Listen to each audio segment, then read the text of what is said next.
प्रपंच दुनिया की निंदा के पीछे भागते, कौन कैसा दुनिया की मत सुनो प्यारे, अपनी जानो। यदि हम सही तो दुनिया सही। आज मां भगवती ने ऐसा प्रसंग पूछा है कि पूछो रघुपति कथा प्रसंगा।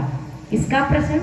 रघुपति राघव प्रभु श्री राम जी। सकल लोक जग पावन गंगा, जो केवल गंगा तो कुछ क्षेत्रों को पावन कहती है, मगर जो तीनों लोग को जन जन घर घर हर व्यक्ति हर मानव को जो कल्याण करने वाली है, ऐसी कथा हमें सुनाइए।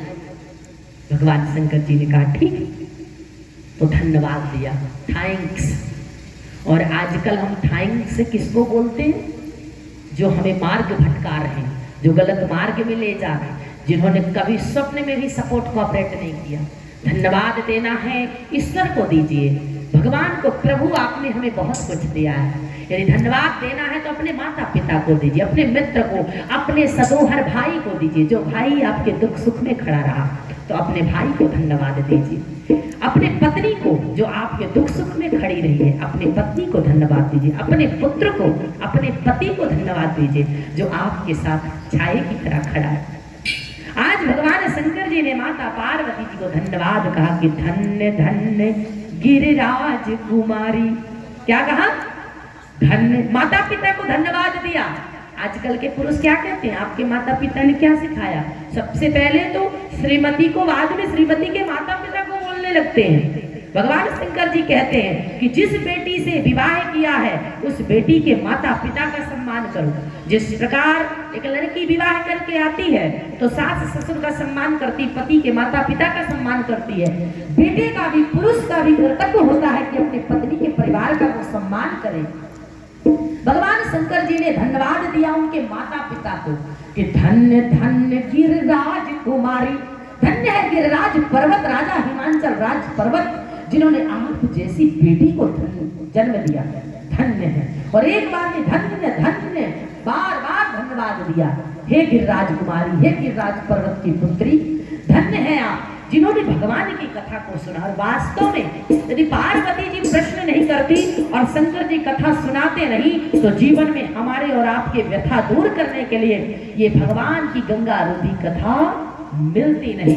बोलो भक्तवत्सल भगवान की जय। और यहाँ तक कि नहीं, थैंक्स ही नहीं कहा, उपकार भी दिया। नहीं कहते भैया आपका उपकार हम नहीं भूलेंगे, तुम समान नहीं को उपकारी। हे देवी, आप जैसा कोई जगत के लिए उपकारी भी नहीं है। अच्छा क्यों? तो पूछो रघुपति कथा प्रसंगा। आपने भगवान की कथा को पूछा है। आहा, तुम रघुवीर चरण अनुरागी, कीनहु प्रश्न जगत हितकारी। हे देवी, आपको भगवान प्रभु श्री राम के चरणों में कितनी प्रीति है, कितना अनुराग है, कितना राग है, जो आपने ऐसा प्रश्न किया। और आजकल ऐसा होता है, घर में अपनी व्यथा से हम परेशान हैं तो भगवान की कथा क्या सुनेंगे? हम तो संवाद करते नहीं, हम तो विवाद करते हैं। इस प्रकार से भगवान शंकर जी ने धन्यवाद दिया, पत्नी का आदर किया, सम्मान दिया, इस प्रकार से समझाया और कहा कि सुनिए, जिन हरि कथा सुनी नहीं काना। हे देवी, जो व्यक्ति अपने जीवन में भगवान की कथा नहीं सुनता तो श्रवण रंध्र यही भवन समाना। उसके कान वो सांप के दीमक यानी रंध्र के समान है, जिसमें छेदे बिल तो बहुत होते हैं कान की तरह, मगर उसमें सुनाई नहीं देता है। वो सर्प के दीमक के समान हो जाता है देवी, जो भगवान की कथा को नहीं सुनता। इसका मतलब कथा सुननी चाहिए। और क्या? नैनों का मतलब क्या है? कानों की व्याख्या भगवान महादेव ने बताई। धन्य है महादेव, माता पार्वती अपनी पत्नी को कथा सुना रहे हैं और माता पार्वती सुन रही हैं। यहाँ तो इतने भी श्रोता हैं, कैलाश पर्वत में भगवान महादेव वक्ता कथावाचक, माता पार्वती श्रोता सुनने वाले। पहला घाट रामचरितमानस का पहला प्रवक्ता महादेव। बोलो शंकर भगवान की जय।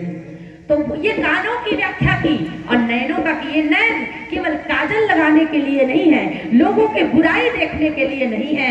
हे देवी, नैन संत दरस नहीं कीन्हा, जो अपने नैनों से संतों का दर्शन न करे, मंदिर जाके भगवान का दर्शन न करे, सुंदर वस्तुओं का दर्शन न करे, इतनी सुंदर प्राकृतिक है, ईश्वर का ध्यान न करे, अपने जीवन में मेडिटेशन न करे, ध्यान न करे, उसके नयन कैसे हैं? लोचन मोर पंख कर लेखा। जिस प्रकार मोर के पंख में अनेक आंख बनी है, मगर उन आंखों से मोर कभी देख नहीं सकता है। तो जो व्यक्ति अपने संत, गुरु, माता, पिता और भगवान को अपने नैनों से सम्मान ना करता हो, देखता, दर्शन ना करता हो, ऐसे आंख वो मोर के